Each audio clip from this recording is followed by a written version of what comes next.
this computer. So welcome to 10 Nutritional Myths by IPT. This evening, we're going to be covering actually a little bit more than 15 myths. Well, 10 myths plus 5, so we're going to do 15. For everybody who's joined us, my name is Neil. If you were here in the last webinar, you'll know who I am. And I do have a little section about myself, but I'm not going to bother with it this time. What I'm going to highlight is my promise to you is you'll not just find out, but learn some stuff to take away from tonight that you can action as well. Because nutrition is such a big field and it's quite hard to navigate. Your course doesn't always set you up for the right stuff. And I will be sending this booklet out, or it will be an attachment to the webinar if you're watching this on, say, like YouTube. So the very first myth is calories in versus calories out. One of the biggest things you'll hear online is people having a debate about calories in versus calories out. And most people will have an opinion. And that's why it says there, what's your opinion? So you can have a little think before I just delve into the next slide. Am I a believer in this or am I not? And when we move into it, it's like most things with nutrition. It depends. It depends on your client. It depends on the people you're working with. And of course, calories in has merit because technically it's physics. It's the law of thermodynamics. It's energy in versus energy out. But as you can see there in one of the points, not all calories are equal. And what do we mean by that? Well, is 100 calories of Krispy Kreme the same as 100 calories of a chicken breast? No, it's not. And we have to really look at calories in versus calories out and the type of food we're eating. I mean, if you're not doing the right kind of balance, you're going to end up with hormonal issues. And what if the person already has hormonal issues? So if they've got thyroid problems, which we'll talk about a little bit later, what if they've got other issues to do with their health? Is calories in versus calories out actually going to work for them? Because their metabolism might have taken an effect due to their health issues.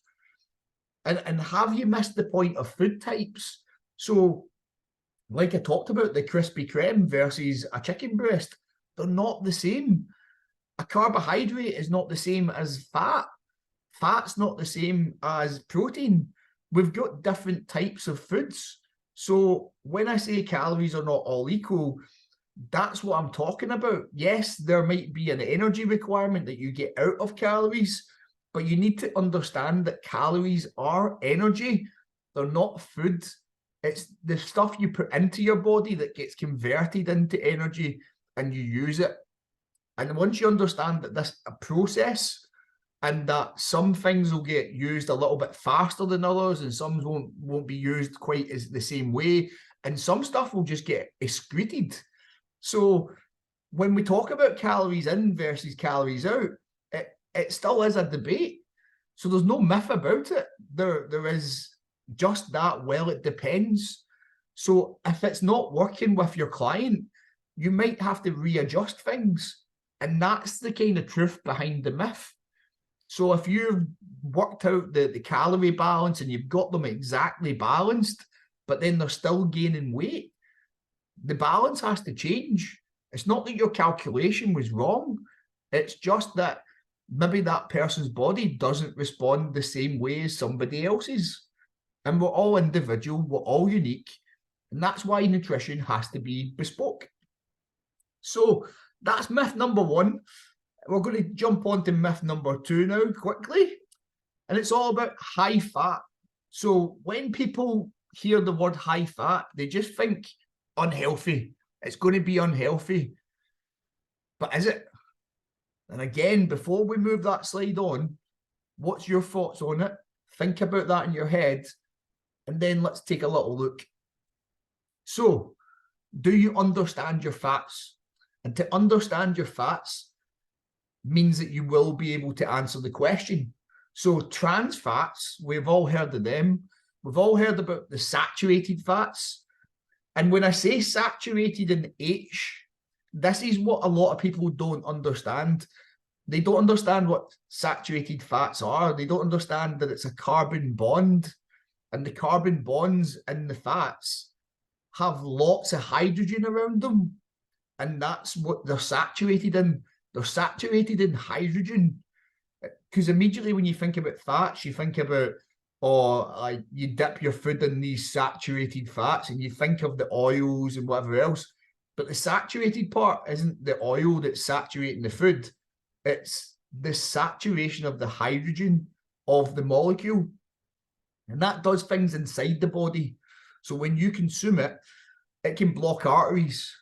So yes, saturated fats, trans fats, we want to minimize them. We want to decrease them as much as possible. Can it cause heart disease?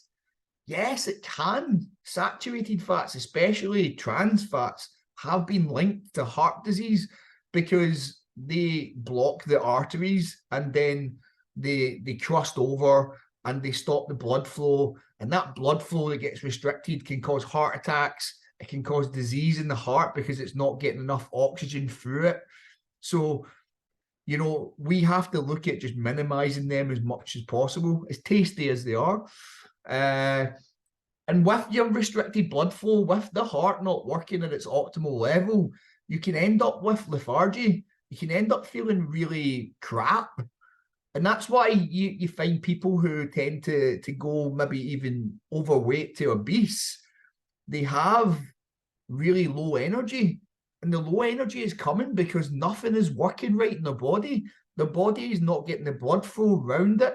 The organs aren't getting the blood flow. The muscles that they need to use are not getting the blood flow. And even though we've got all these calories that should be converting to energy, because nothing is working right for them, they're going to really struggle with that. And then the last point there is the LDL cholesterol. So that's the bad cholesterol. That's the stuff we don't want. The level of that goes up. And again, that's directly correlated to people who have high trans fats in their diet or high saturated fats. But then to understand the flip side of that, you've got monosaturated and polysaturated. And again, these are big words that just get thrown at personal trainers and they don't really understand what they are.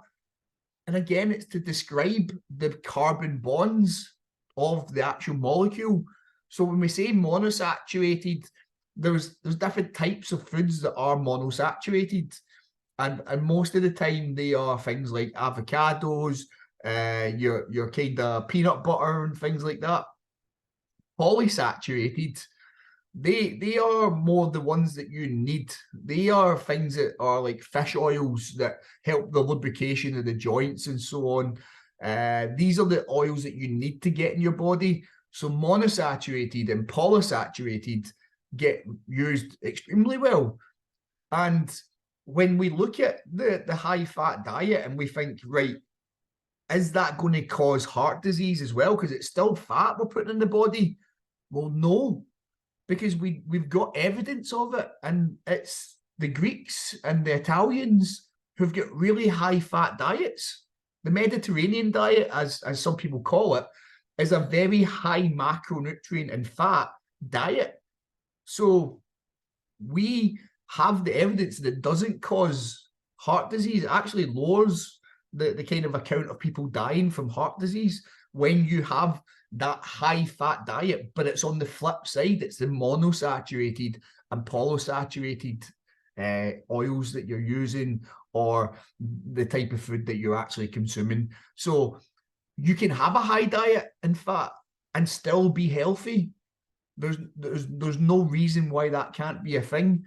But when you tell them about high fat diets, they tend to stick their nose up at it. But look at Italians and Greeks and all the people in the Mediterranean. They live longer. They're usually fit. They're usually healthy. They're usually quite slim as well. And they usually have a high fat diet. So the evidence is there. I don't really have to kind of pop on about that one. But that's your myth number 2. And again, just about knowing your fats. So myth number 3. This is one that you may hear as a personal trainer. I don't eat breakfast, or I don't have time for breakfast. So you may be wondering, like, how important is breakfast? And do you even eat it as a person? I know sometimes I'll skip it, but I understand its importance. And that's what the next slide is going to be about. So again, do you think it's important? Let's take a look. It's very important. And I really need to highlight it's really important. So if you've been sleeping, you're going to be technically getting anywhere from 6 to 9 hours. And when you wake up and eat, you're breaking the fast. That's why it's called breakfast. But if you wanted to go on a long journey, and think of your day as a long journey, like if you were getting in a car, you would want enough fuel to get you to the destination. And the destination sometimes for people is the end of the day. They might not have breaks. Or if they do have a break, maybe that should be the next destination. So we have to put fuel in the car, fuel in ourselves, and make sure that we can make it there. And there's been studies about this, and I'll talk about that once we get to one of the other points, that actually tell you that if you have a good intake in the morning, you're going to go for longer and feel better. You're going to feel more satisfied as well, and it can help with weight loss. Breakfast should be the biggest of all meals because, again, thinking about that, we're tanking up, we're putting fuel in the car, but then by the time you get closer to the end of the day, you need less energy because a lot of the time you'll be doing less things. You'll have got all of your stuff out of the way. So those last meals should really be snack portion size. You know, we shouldn't be having massive main meals.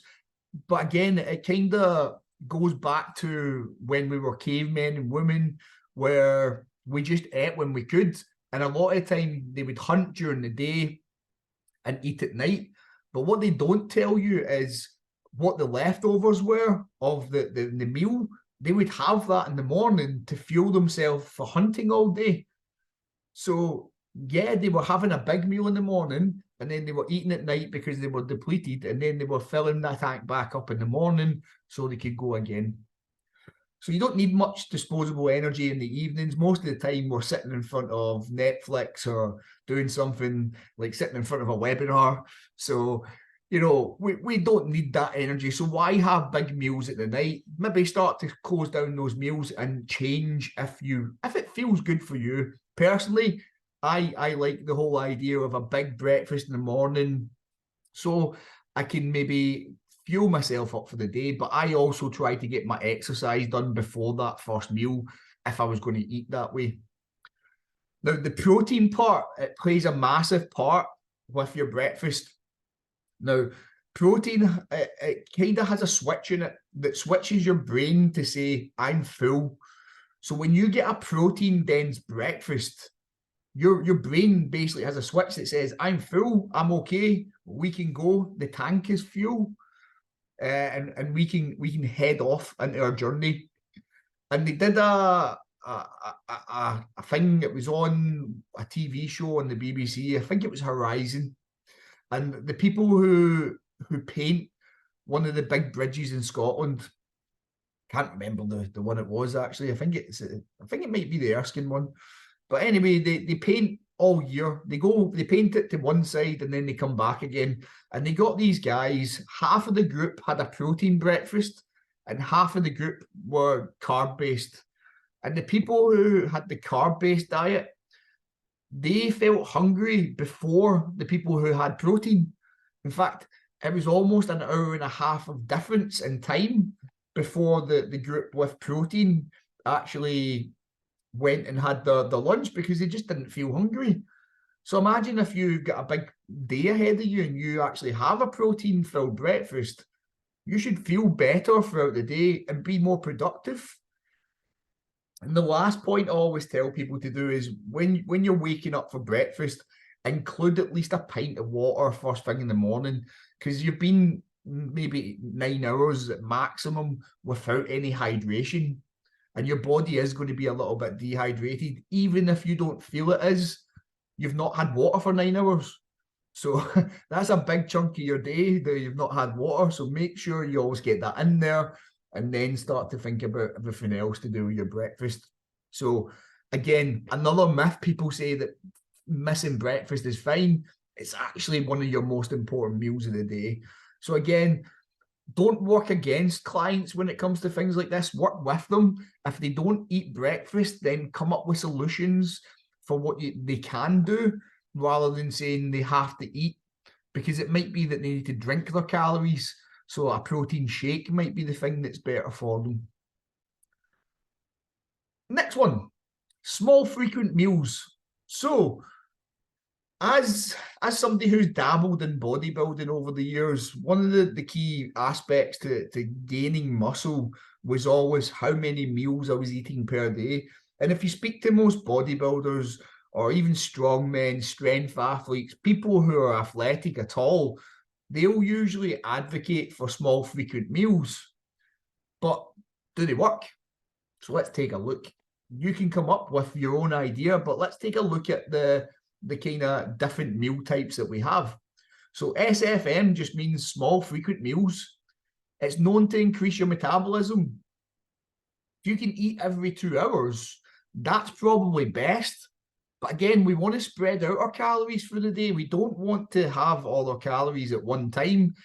Yes, I've just advocated for a big breakfast, but it depends on your goals.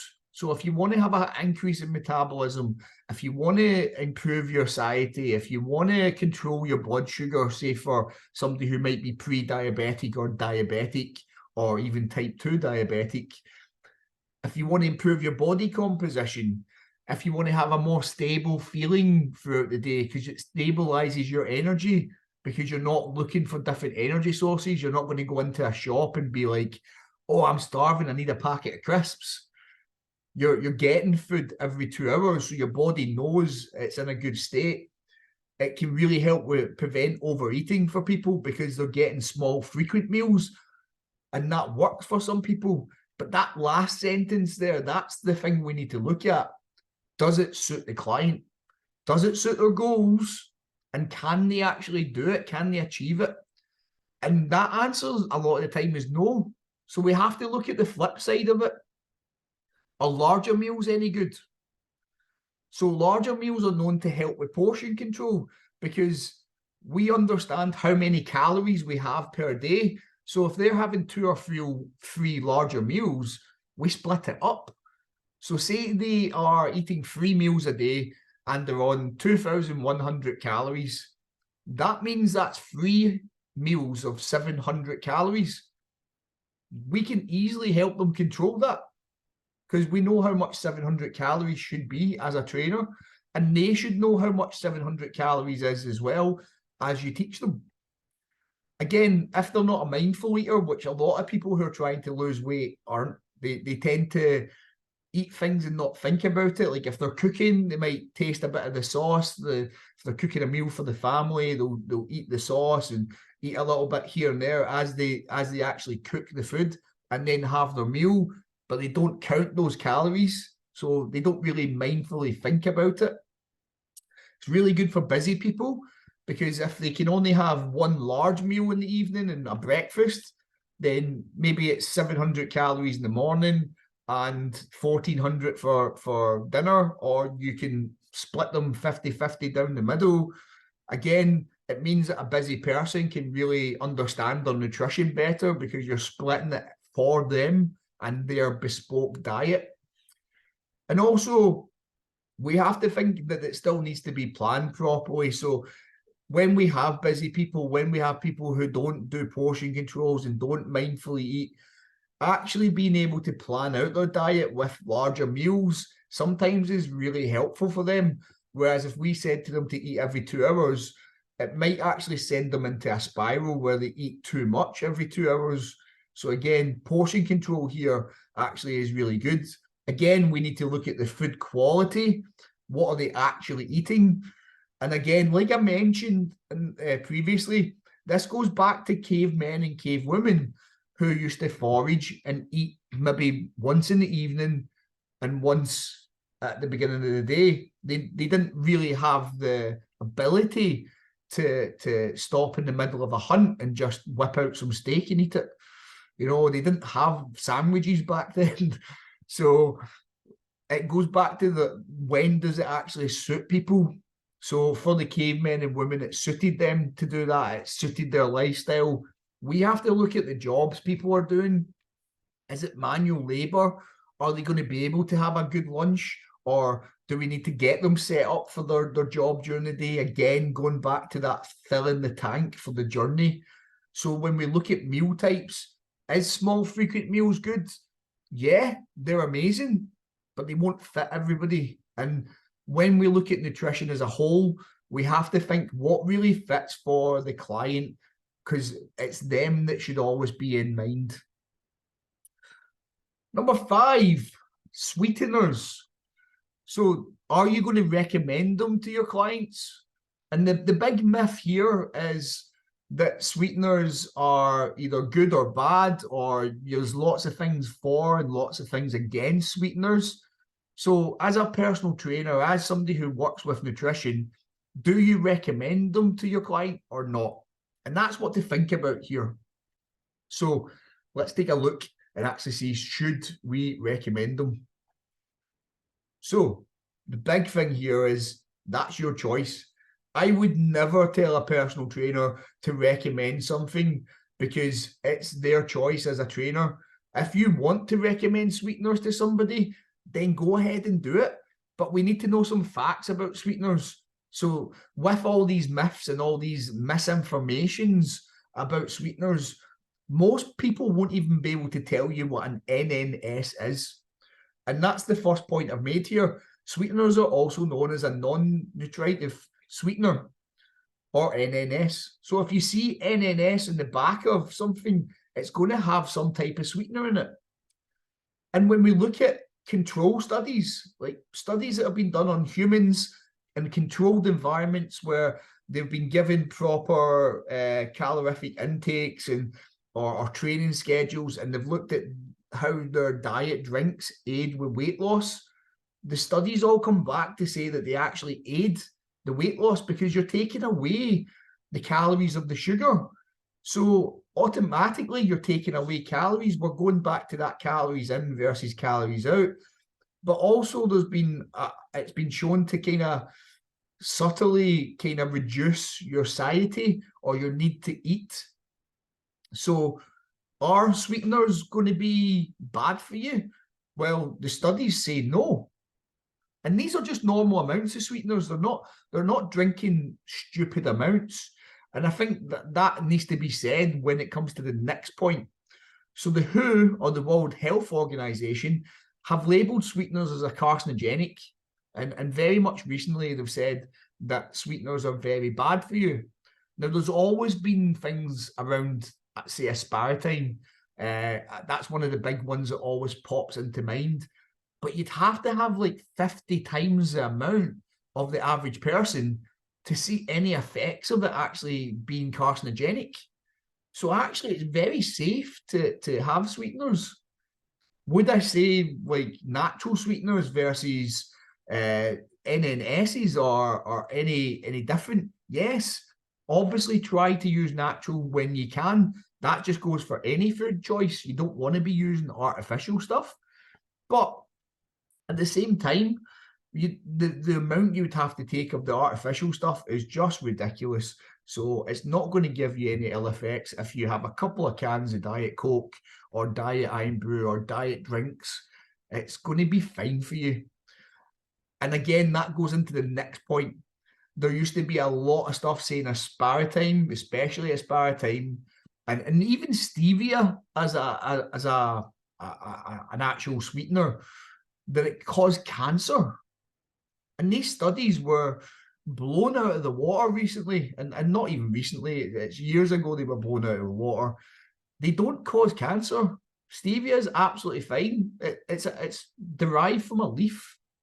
It's a natural product. And again, as you can see there, try use natural if possible. So stevia, honey. Honey's a great artificial sweetener. But again, when it comes to nutrition, and this is why the last point is here, because it's something I like to discuss, work with your client, not against them. If your client comes to you and says, sweeteners are bad, I'm not taking them, don't belittle them. Don't pull up this page and say, well, look here, you know, this is what it says. They don't cause cancer. They don't do that. Don't belittle your client. Just say, that's great that you've heard that opinion. Would you like me to send you some more information on the stuff so I can help you with that? Because there's a lot of misinformation about sweeteners and they can actually aid your process of losing weight. But if they still don't want to do it after seeing evidence, that's their choice. You should never force something on the clients. So work with them. If they don't like things like sucrose, or if they don't want to take things like aspartame, then use the natural substances like honey, stevia, and again, there's lots of different aspects of things out there that you don't have to use sugar for it. So again, have that conversation with your client, but just understand it's your choice to recommend sweeteners to clients, and it's your choice to belittle them if they come back at you with some misinformation. Instead, try to help them understand. Next one, macros are the most important thing. And you'll hear a lot of trainers say that. You'll hear a lot of people in the fitness world say that macros are the most important thing. But are they more important than food quality? That's just a question I like to ask, because like we said before, is 100 calories of a Krispy Kreme equal to 100 calories of a chicken breast? The answer is no. So then when we look at the macros, we need to look at the food quality within the macros as well. It's not as simple as just giving somebody some macros. But let's take a deeper look at macros and how they can be good and how they can be negative for our clients. So how do we actually use macros? A lot of PTs don't even dive as deep as giving macronutrients for their clients because it's a field they don't feel comfortable in. But let's look at the positives first of all. It's easier to track. So once we've worked out the calories for somebody and we say they can have so many calories of protein, so many calories of carbohydrates, and so many calories of fats, then they might be better able to put that into making meals. They might be able to understand their diet better. And don't get me wrong, it's not going to be understood by everybody. So again, it has to be very client orientated. But for us as trainers, it can help us to create different balances for different clients' goals. So like I said earlier on, maybe we want to use a high-fat diet. Maybe the person has a lot of fat in their body already, so we want to put them on a high-fat diet to help them with releasing the fat in their body. That might be something you want to utilize, or it could be you want to change the body's composition to be more prone to putting on muscle. So we might have a better protein content within our macro balance. So we can change all the variables quite easily for a client to help us with them achieving their goal. It doesn't always have to be just those calories in versus calories out. There is some nuance to it, and we can play about with that and build them up or take them down to different levels of percentages. Obviously, we use percentages with macros. So we can change that for the client very easily. It can help them work out the exact amounts, as I said. So on a typical 2,000 calorie diet, you might have 400 calories that are equated to protein, 400 that is maybe equated to carbohydrates for that meal, and then maybe less than maybe 25 calories even for fats for that meal. And that's going to be 825 calories. So they know how many calories they've got to work with. They can go and grab those ingredients and throw it into a meal. Makes it more exact for them if we can break it down. And again, if we've broken down those like small frequent meals or large meals for them, if we've actually done the work to help them, then they can have exactly what they should have in front of them and cook it the exact same way without adding any additional calories to their meals. And then you start to see better results. It can help with managing different life aspects. And although you have to watch the line you tread when you're doing nutrition for somebody, there are a lot of benefits to doing different macronutrient splits. And again, if you've got somebody who has medical conditions, obviously we need to look at the different maybe carbohydrates somebody's getting if they have diabetes. We need to make sure that they're getting the right thing if we know they've got a thyroid issue. So we can change things. We don't need to tell them what to eat. We can just advise on the macro split, because we understand as a professional that that split is going to help what they have, but we cannot go past that line and give them a meal plan to say, this is what you should eat. That's the job of a dietitian. But again, to kind of reinforce the point, macronutrients are really great for changing your body composition. So, you know, if you want to get more muscle in the body, we know we can swiftly change it over. If you want to lose weight, we know we can change it over. If you're an endurance athlete, we know we can extend the amount of carbohydrates you're getting, make sure you're getting sufficient fats, make sure you're getting sufficient protein for the muscles. So we can do so much with macronutrients. But then there is the flip side.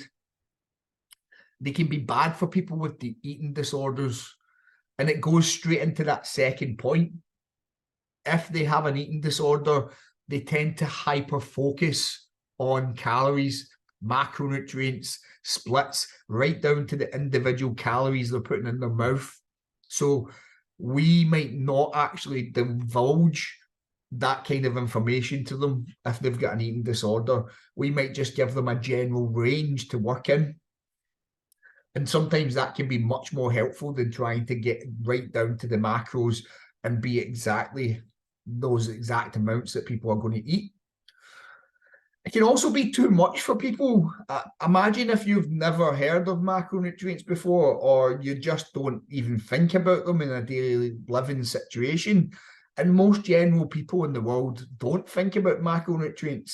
They understand what they are. They could probably tell you that it's protein, carbohydrates, and fats, but they probably couldn't tell you the calories in those things. They probably didn't know that alcohol is also grouped in there, and you also have some other different types of kind of food types in there. So people just don't grasp it, and it can be too much for them. It can be overwhelming. So as the personal trainer, or if they're your client, we have to just think, right, maybe it's not for them. Maybe it's best to just take a step back and not go down the route of macros with that person. Again, as I've just kind of mentioned, it's less understood than calories in versus calories out. People kind of understand that they should be eating less calories to lose weight, or eating more calories to put on weight. But then they don't understand how macronutrients work. Why would you have that type of percentage? Why are you recommending things that way? And unless you explain it to the client, they could get quite confused. So again, even if you do explain it, some people really just don't grasp it. So we don't want to always just throw them into the deep end. And the last point there as well is social consequences. So are they going to be able to eat at a restaurant if they have a certain macronutrient split? It's going to be very hard for them to do that, because it's very exact food amounts that we're telling them to eat. And the chefs in a restaurant, they don't care about that when they're making food. They throw the food in, they make the food the way they want to make it to taste delicious. That's why you go to a restaurant. So it can impact social occasions with people.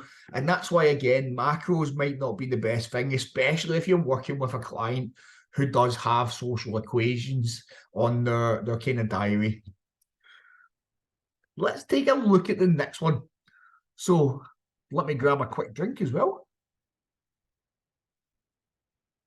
White carbohydrates. So do they have a place in your diet? And depending on who you speak to, again, it's going to be a case of white carbohydrates are bad for you. But people don't understand what white carbohydrates are. And immediately you might think rice, potatoes. You don't really think of the grainier kind of stuff. So do they have a place in your diet? Again, answer that question in your head, and let's take a look. The truth lies in actually understanding whole grain versus white grain. And white grain is just more of your processed kind of stuff. Like if you were to make chips or you have white rice, for instance. When we look at whole grain, we have the outer coating, which is the fiber-rich outer layer that protects the seed and contains B vitamins and trace minerals, which is taken completely away. So if you imagine you skin a potato, that's all gone. Again, on a grain of rice, once it's cleaned off, again, that's all gone. The middle layer is going to remain for both, and that's where most of your carbohydrates and any traces of protein are going to be. So again, you're going to get the carbohydrate anyway, but the whole grain is always going to be a little bit better for you. And then the germ or that seed. So the small nutrient-rich core that contains your antioxidants, your other vitamins and the other fats within the actual thing itself. And again, once you remove that outer layer, that pretty much goes as well. So again, the two really good things that actually are vitamin rich and actually are helpful to people's diets, because we don't get enough fiber most of the time, and we don't get enough of the vitamins that we need. And we're taking them away from things like potatoes by taking the skin off them. Instead, we should be looking to clean them up and utilize that skin somehow. Again, does white carbohydrates have a place in your diet? Of course they do. We all like to eat chips and fries and potatoes and rice and spaghetti and pastas, and we have to also think, like, if we are going to utilize them, can we utilize them properly? So for instance, white grain is going to be much easier to digest and break down into energy than the whole grain. So if I know I've got a workout coming up in the next hour, that's excellent. I need that energy to be available for my workout, so I can have that meal in the knowledge that I'm going to go and utilize that energy within my workout. Now, if I have whole grain, I might have that last thing in the day, or I might have it first thing in the day, because it's going to take longer for my body to break it down and get me the energy from it. I'm then going to get all the extra nutrients and minerals, and it's going to last me for longer. So just like we talked about with protein, if we have whole grain or we have fiber-rich foods first thing in the morning, you're going to be sustained for longer. You're not going to feel as hungry. You're going to get a steady amount of energy given to you. But if you have white grain first thing in the morning, that energy is going to be used very quickly, because it's like going into the supermarket and getting fuel for your car versus going to a BP garage and getting fuel for your car. The supermarket fuel is just slightly worse for your car. It gets used faster and you don't get as many miles out of the gallon. And that's literally what's happening when you have white grain. You are literally not putting the right type of fuel in your body sometimes. So we need to look at when is it useful, and then start to strategize when we can add it into our diets, or for the clients even, when is it best to add it into their diet. So there is a place for white grains in our diet. There is a place for white carbohydrates, and the whole myth behind it being bad for you is stupid, because when we look at people with some of the best physiques in the world, your top bodybuilders, they are forever eating white rice and chicken, white rice, chicken and broccoli.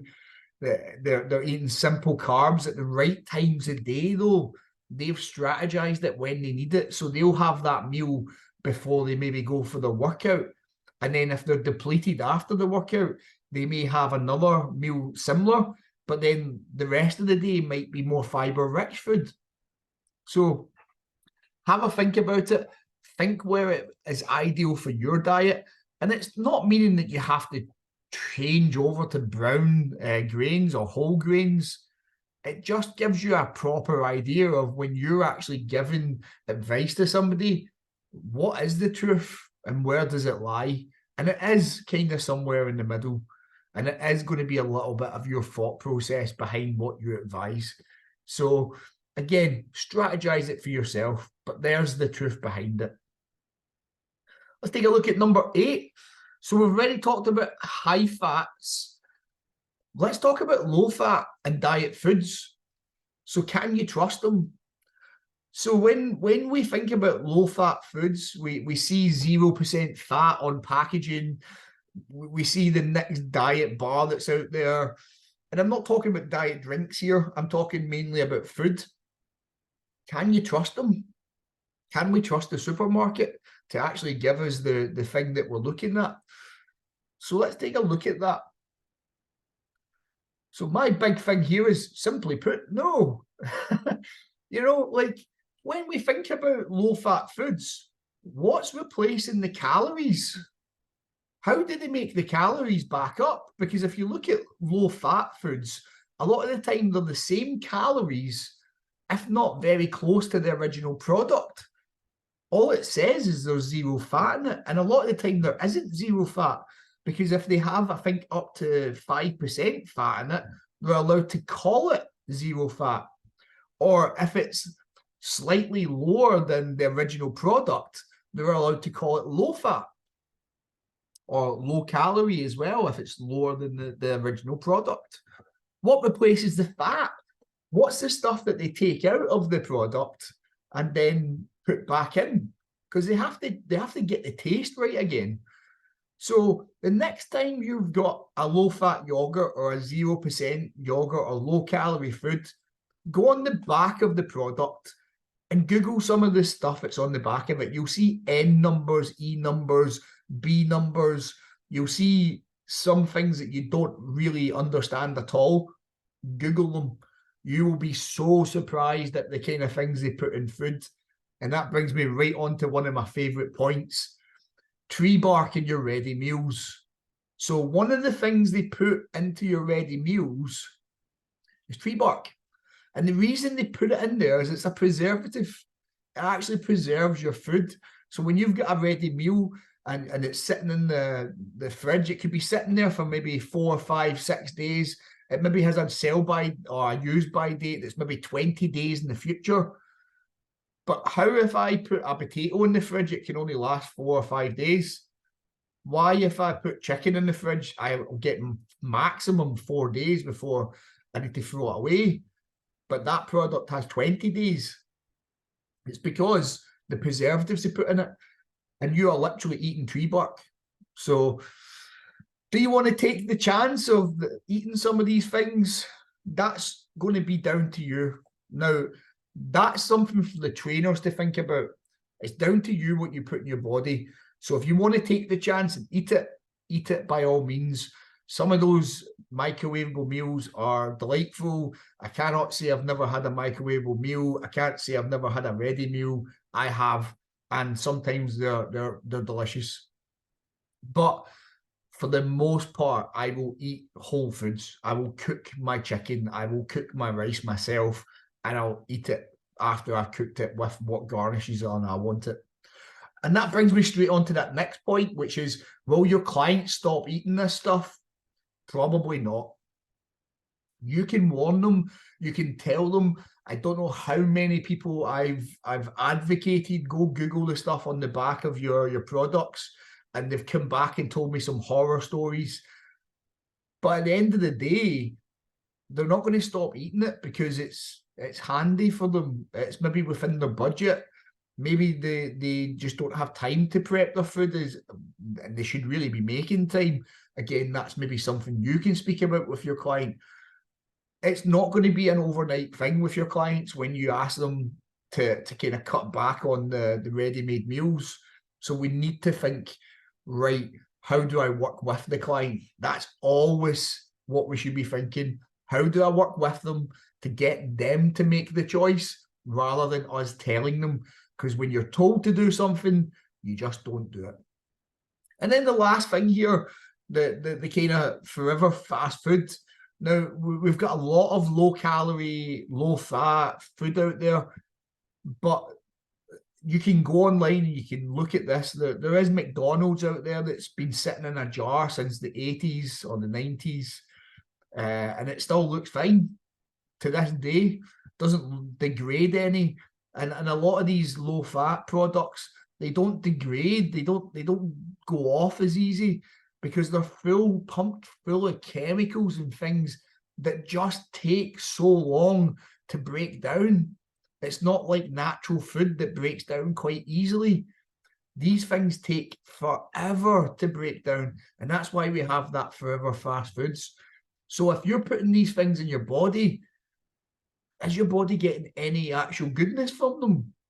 We have to think about that. Like, what kind of energy are we getting out of these low-fat products? What kind of, I mean, they might be helpful for weight loss, but I don't know, would you be better off just having the full fat product and just cutting down the amount? That's the question we need to ask our clients, and maybe just help them with things like portion control. So I wouldn't trust them. That's my point of view. But again, it's there for you to make up your mind. And that's why I say, grab something that's maybe a ready-made meal that you've got in your freezer. Grab something that's 0%. Grab something low calorie, and then Google all the stuff in the back of it. You'll be really surprised.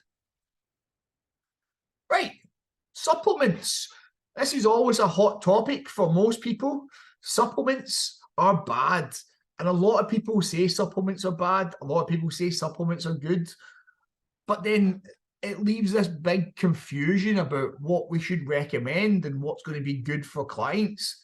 So first of all, think in your head, are you somebody who recommends them, or are you somebody who doesn't recommend them? And then let's take a look at the actual slide itself. So my big point here is supplements are supplemental. They're supposed to be additional to your diet. They're not something that you should be just adding in for the sake of it, because then you're adding in the extra calories unless you need those extra calories, and then it is supplemental. So are you missing something, like not getting enough protein in your diet? Maybe, like we said, you don't get enough protein at breakfast time, so maybe a protein shake is great there. Maybe you feel that you lack creatine in your body. Now, I don't know anybody who knows that off the top of their head. You probably need to get a test. But if you lack creatine, you maybe feel that you can't push through your workouts as well. You might feel very depleted a lot of the time. Your body might not store a lot of water. The creatine would help with that. Are you not getting something from your food? Is that why you need supplements? You know, do you need omegas because you don't eat enough fish? That's a good reason for having omegas. Are you getting enough energy from your foods? If you're not, then maybe green tea or caffeine is something you need to add in as a supplement. And then we need to look at how big a boost you get in performance from taking these things. A lot of people, they tend to take creatine and they take it all the time. But then when your creatine levels get to a certain point, you're not really going to see much extra boost from them. So that's why they say to always cycle creatine, but people don't do that nowadays. They just take the tablets. So that bleeds into my next point. Are you getting a bit ripped off? Are you just seeing things in magazines or promotions and you're jumping on the bandwagon because that's what you think you should have? And you see it with the marketing. You see protein, obviously, with the big guys with the big muscles. Same with creatine. You see people who are gymnasts or maybe stuff like that who are really flexible, and they're maybe selling glucosamine sulfate for their joints. You might see the people who are older who are selling vitamins because they're older athletes and they need to get their vitamins. There's so many marketing techniques out there, and the biggest con of them all is protein for women, because protein is protein. It doesn't matter where you get it from. If it's protein, it's protein. If it's whey protein or whey isolate, yes, they do different things. They're made slightly differently. But if you're trying to get grams of protein into your body and you think because it's got a pink label on it that it's for women, it doesn't actually matter. So that's one of the biggest ways that people get ripped off. But we'd have to look at, what are we going to recommend? to our clients, do we have any opinions ourselves on stuff? And if we do, have we went and got them validated? Just because we know protein is in our diet doesn't mean that everybody actually can stomach whey protein. A lot of the time people have lactose intolerance and they can't take whey because it's derived from milk. So we have to look at other alternatives for our clients. Don't always get stuck in the rut of recommending something because we think it's good. Again, we have to work with the client and the information they give us and work out what's going to be good for them. And it's what, and the next point really comes up very quickly here. It's what is needed for them, not what should they buy. Not because they think they should buy something, not because they saw a promotion on My Protein, but literally, what do they need? My last point here, and something that maybe goes over the head of a lot of people, can supplements help or hinder your business? Now, if you've got a big booming business and you have loads of clients and you can offer them support with protein that you know, maybe having a discount code for them, that can be helpful for your business. But then if the clients are spending all their money on all these supplements, how are they going to be paying for sessions with you? Because protein ain't cheap, creatine ain't cheap, nothing is cheap nowadays, unless you go into Home Bargains and get the pound creatine tablets. But how helpful they are, I don't really know. So we have to look at it. Is it going to actually impact our business when we tell people to take supplements or not? If somebody's got a diet where they can add normal food in and it doesn't impact their budget as much as saying, I need to buy a £50 tub of protein this month, that £50 then can get put towards you working with them and actually getting the impact in the gym and impact on the other hours you're working with them. So don't get drawn into just advising people to take supplements. Remember, they are supplemental. And that's that myth. Are they good? Are they bad? It really depends. And then number 10, low calories for weight loss. Now, we talked right at the start in number 1, the calories in versus calories out debate. Is it good? Is it bad? But now let's think, are low calories for weight loss going to be the solution? Is it the solution? And the problem is, it's where you define low calories. So let's take a look at what low calories actually do to people. So it's not always the right thing to prescribe to somebody, because let's start with the middle column. The client might not actually be eating enough. And when the body gets starved, it starts to accumulate. Now, it's not what the next one says, starvation mode. Starvation mode isn't real, but your body does have this effect where it starts to store more stuff because it doesn't know where its next meal is coming from. And that's where we can see weight gain, when you're not eating enough calories. So the body gets starved, it starts to accumulate calories and store them as fat, or store the energy in fat cells. So it either creates new fat cells, or within the old ones, it makes them bigger. So that's going to make you fatter. It's going to give you the appearance of being heavier, but you still might be very low calorie. You're going to get things like fatigue. Obviously, when you have low energy coming in, you've got low energy to give out. It's going to affect your mood. We've all heard of people who are hangry, but it can get even worse than that. It can lead you into depression. You can get depressed because you've got so little calories, and your worldview can actually change. And then it can lead to other things, again, like constipation or diarrhea. So when we ask somebody to go on lower calories, should we be really lowering them enough that this starts to happen? Of course not. So where do you draw the line? And we see a lot of the time, especially in the bodybuilding world, what we see very low calories being advised to people who maybe shouldn't be on as low as they're being told. So as somebody who generally works with the majority of the people out there, I can tell you that if we've got somebody who isn't interested in bodybuilding and wants some change in their body, they have to stay the process. they have to allow the pound per week or the 2 pounds per week to come off the body. We just need to get the other things right so that they can see it happening, like the macronutrients, the calories, the meal types, all the stuff we've discussed before. And if we've got all that right and we're advising properly and they're doing the right things, by God, they'll see a difference. And they'll see a difference within 4, 8, 12 weeks. Next thing, what if somebody has hormone issues? Again, we spoke about it quite at the start, or just kind of clicked on it. But if they've got thyroid issues, if they've got hypo or hyperthyroid issues, are they going to be good on low calories? Absolutely not. They should be closer to maintenance. So their thyroid issue doesn't play big things with their body, and then we have to evaluate. If they've got lower high testosterone or lower high estrogen levels, if we know that and we're feeding them, especially things like if it's high estrogen in a male, then guess what? They're probably going to put on weight, because that's what the female hormone does. That's why females carry more body fat than males. It's due to them carrying children, obviously.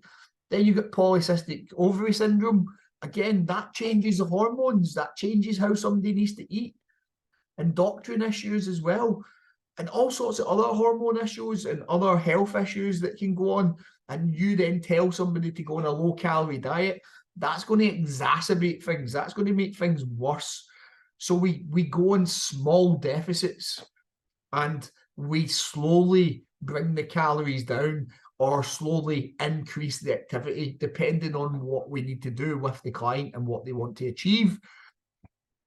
And then that last thing there, starvation mode. Now, I said it's not real, but it is a real function of the body. It's called ketosis. And it's where the body understands that it's gone into a mode where it's not going to be getting enough energy. And that's where we can see weight loss for a certain amount of time. But then that's where we see plateaus happening. And even then, when we bring the calories down further, there's no movement in weight loss because it ceases the weight loss. We end up in too much of a ketosis.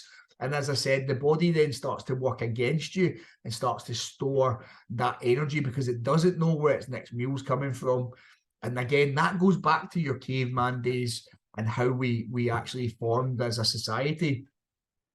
One of the key things as well is when you're eating low calories, especially when you end up in ketosis, your metabolism will slow down. So you will not be burning calories at the same rate you were before.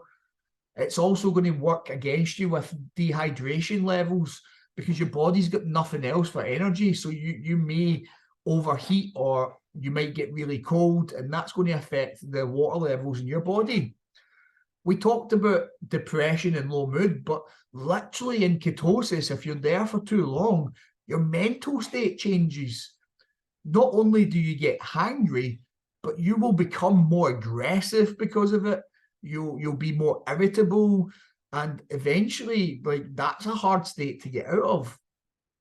And again, because your body's not getting used in the proper way, your metabolism's slowing down, your functions slow down as well. So your heartbeat is one of those functions. So your heartbeat will actually slow down when you're in ketosis, when you're in that starvation mode. And if you know somebody's got heart disease and they're getting into ketosis, that's a disaster waiting to happen. And then the last one there, which is hormonal changes. Obviously, with being such low calories, it can change and it can give you hormonal issues. It can give you thyroid issues. It can give you different issues because remember what we said, all your functions are slowing down. And as they slow down, guess what? The hormones aren't getting excreted the same kind of way. And you can end up being actually really ill. So that myth about being on low calories is going to be great for weight loss, there's a line to be drawn. And we have to know as personal trainers when to draw that line and make sure that we are giving the best service to our client. So that's been 10 so far. I did say there was 5 bonus ones, so let's click into them and let's give you some idea of them. So Skinny equals healthy. I kind of elaborated a little bit earlier on that you could be skinny, but you might not be healthy. But I actually have evidence of that. I went for a study at Glasgow University when I was younger, and they were studying the effects of food pre-exercise or post-exercise in a fasted kind of manner. So I was either fasted or not fasted. They took loads of bloods. They took oxygen with me. It was a great study. It was great to be part of it. But the woman who took the blood sample from me, she took the blood sample, and they bring you back the data and they tell you about it because that's part of what they do in the study. And the woman was so surprised. At the time, I was about 16 and a half stone, 17 stone, and I was 17.5% body fat. And the woman who was sitting next to me, she was about 60, 70 kilos. She was very thin. She was Chinese. And she was also 40% body fat. She told me she couldn't believe it. She like, you're such a big guy, your body fat should be higher, and it's because of the muscle I was carrying, obviously. But just because somebody's skinny doesn't mean they're carrying lots of muscle. Skinny doesn't always mean healthy. And that's why it's always good to actually get your own blood work done every so often from your general practitioner, just so you understand your own story, so you understand what's going on in your own body, and so you can actually affect your own diet. And again, if your clients can do that, that's even better, because if you get an idea of their story, then you can actually make other impacts to their diet. Next one there, calcium supplements. Now, everybody knows that you drink milk to get strong bones and stuff like that. But one of the myths around calcium is how much somebody should take. And you have to be very careful, because when you actually start to take more than you need, it can actually increase heart conditions. It can increase things like heart disease. It can actually bring on heart attacks just because you've introduced too much calcium to the body. Now, you have to remember, like, if you're getting, say, some milk in your body per day, and you're at the recommended daily amount of calcium, there is absolutely no need to supplement with it. Again, it goes back to that supplement section where we talked about supplements being supplemental. Unless you need it, don't have it. So don't add extra calcium, because it actually has proven to give you heart conditions. The third one here, smoothies and juices. And that's added in as an extra because the myth around them is that they are so good for you. You've obviously heard of like Juice Plus and things like Herbalife who advocate these smoothies and juices for you. And we should know as a personal trainer that there is an effect in taking smoothies and juices that are going to help a client, but also going to hinder them. And what do I mean by that? So if we look at the product Herbalife, what they're doing is they're replacing a meal with a smoothie or a juice, or Juice Plus is replacing it with juice. And they're replacing all their meals with it, in some cases anyway. So obviously they're not going to be getting as many calories into the body, so they're going to lose weight. So these products will work. But then when they stop taking the product and they start to eat normal foods and they're eating normal calories, the weight's going to go back up again. It's a simple equation again of those calories coming in and out of the body, the energy going in and out of the body.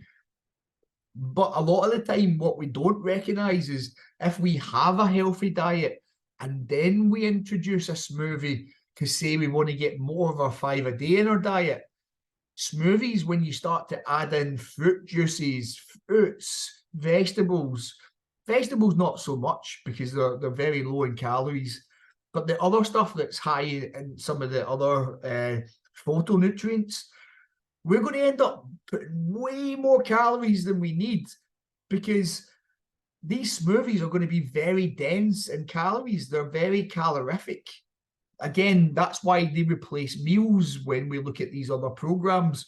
So although a lot of people say smoothies and juices are great for you, there is obviously the flip side of it again, where actually if you're taking like a big fruit smoothie in the morning, you might actually be having too many calories. So again, you need to map that out.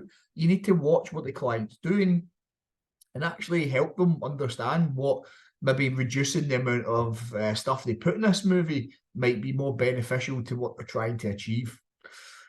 Jumping on to the next one, eating disorders and the part you play. There's a big myth around working with people with eating disorders that we can't help them.